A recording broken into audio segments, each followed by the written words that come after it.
Are you down for this? If you're in the mood, we can take it to the moon. Just like a movie scene, table for two. No need to be fair, I want you instead. Selamat pagi anak-anak. Selamat pagi. Apa kabar hari ini? Baik. Oke, sebelum kita mulai dengan pelajaran kita pada hari ini, satu orang pimpin kita dalam doa. Siapa yang berani untuk pimpin doa? Oke, siapa silakan. Oke, sebelum kita mulai pembelajaran di sini ibu akan mengabsen dulu ya. Hari ini siapa-siapa yang tidak hadir? Alasan tidak masuk karena apa? Siapa lagi? Selain nanti semua hadir? Hadir ibu. Oke. Baik anak-anak, di sini tujuan pembelajaran kita itu ada 3. Yang pertama,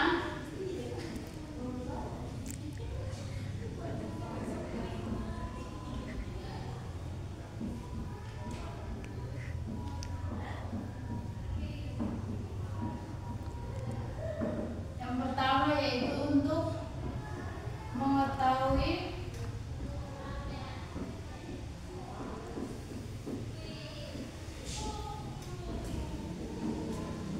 pengertian pernapasan.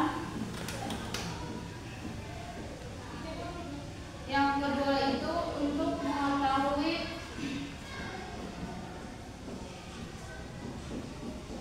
fungsi pernapasan.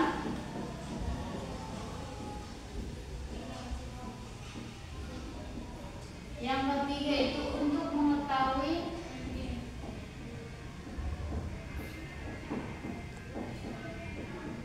alat-alat pernapasan atau bagian-bagian dari pernapasan.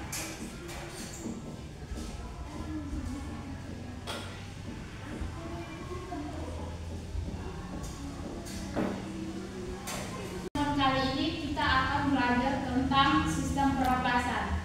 Di sini siapa yang tahu pengertian dari sistem pernapasan? Tidak tahu? Ya Bu. Oke, baik.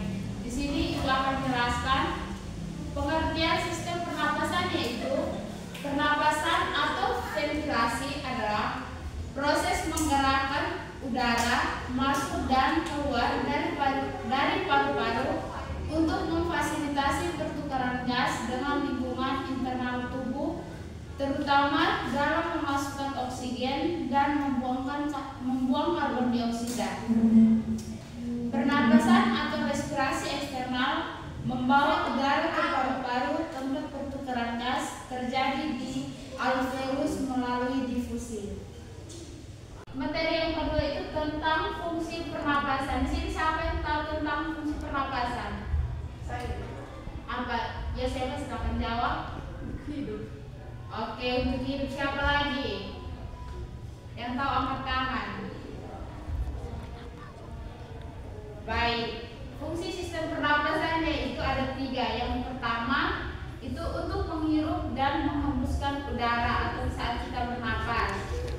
Yang ketiga untuk pertukaran gas antara paru-paru dan aliran darah. Yang ketiga itu pertukaran gas antara aliran darah dan jaringan di dalam tubuh. Macam-macam sistem pernapasan, yaitu sistem pernapasan pada manusia terbagi menjadi 2 kelompok, yaitu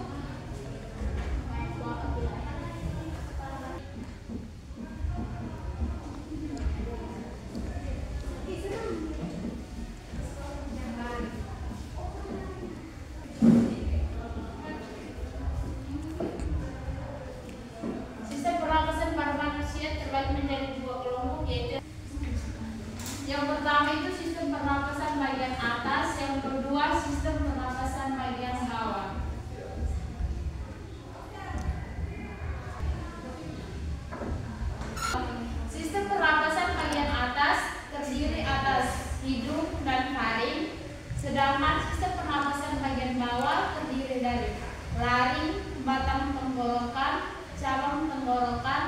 alveolus, paru-paru, sampai pleura. Yang keempat, alat-alat sistem pernapasan. Alat-alat sistem pernapasan di sini dibagi menjadi 10 bagian. Yang pertama itu hidung. Organ pertama adalah satu organ yang paling penting, yaitu hidung. Organ hidung merupakan gerbang utama masuknya udara ke dalam tubuh manusia yang akan diteruskan ke organ-organ berikutnya sampai ke paru-paru. Yang kedua itu faring. Faring atau pangkal tenggorokan bagian atas. Bagian ini terletak di belakang mulut dan rongga hidung serta menghubungkan hidung dengan trakea atau batang tenggorokan. Yang ketiga itu epiglottis. Epiglottis adalah suatu lipatan pada tulang rawan yang letaknya di bagian lidah dan bentuknya menyerupai katup. Ketika kita bernapas, ia akan terbuka. Sebaliknya ketika makan, epiglottis akan menutup. Bagian keempat yaitu laring. Laring atau yang disebut sebagai kotak suara terletak di antara persimpangan faring.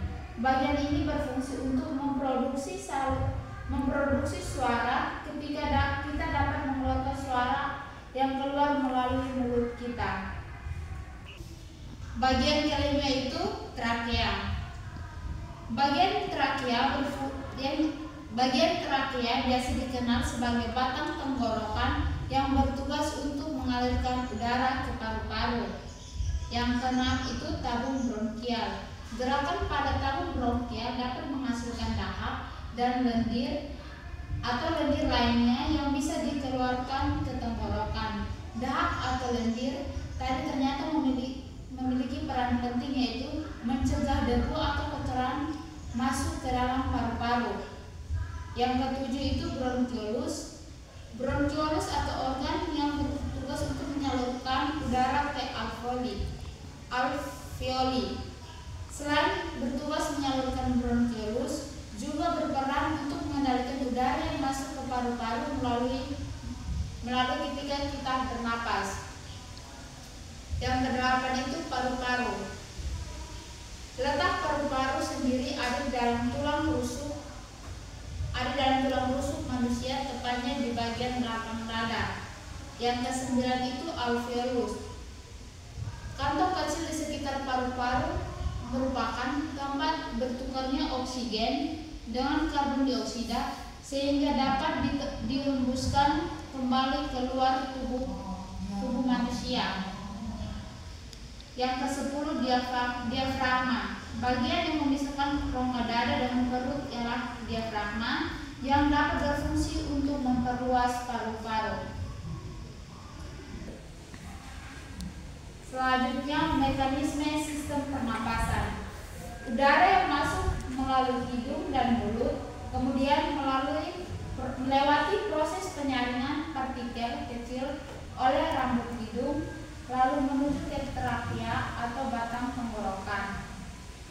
Udara dari trakea masuk ke paru-paru melalui saluran pernapasan yang disebut dengan bronkus dan bronkiolus, kemudian berujung di alveolus. Oke, materi kita sampai di sini tentang sistem pernapasan. Di sini yang belum mengerti, Ibu beri kesempatan untuk bertanya. Siapa yang ingin bertanya? Saya Ibu. Oke. Nama siapa? Nama saya Maria, Ibu. Oke, Maria. Pertanyaannya tentang apa? Ibu coba jelaskan manfaat dari pernapasan diafragma, Ibu. Oke, di sini Ibu akan menjawab. Pernapasan diafragma itu menggunakan paru-paru kapasitas 100%, di mana berfungsi untuk meningkatkan efisiensi paru-paru. Oke, Maria, bagaimana, sudah mengerti? Sudah, Ibu. Oke, materi pertemuan kita pada hari ini sampai di sini saja. Untuk pertemuan minggu depan, Ibu beri tugas itu kalian cari tentang gangguan pada sistem pernapasan. di mana gangguan pada sistem pernapasan itu akan Ibu jelaskan pada pertemuan minggu depan. Baik Ibu. Oke, sebelum kita akhiri, satu orang pimpin kita dalam doa. Maria, silakan pimpin doa. Marilah berdoa mulai, berdoa selesai. Oke, pertemuan kita sampai di sini. Sekian dan terima kasih.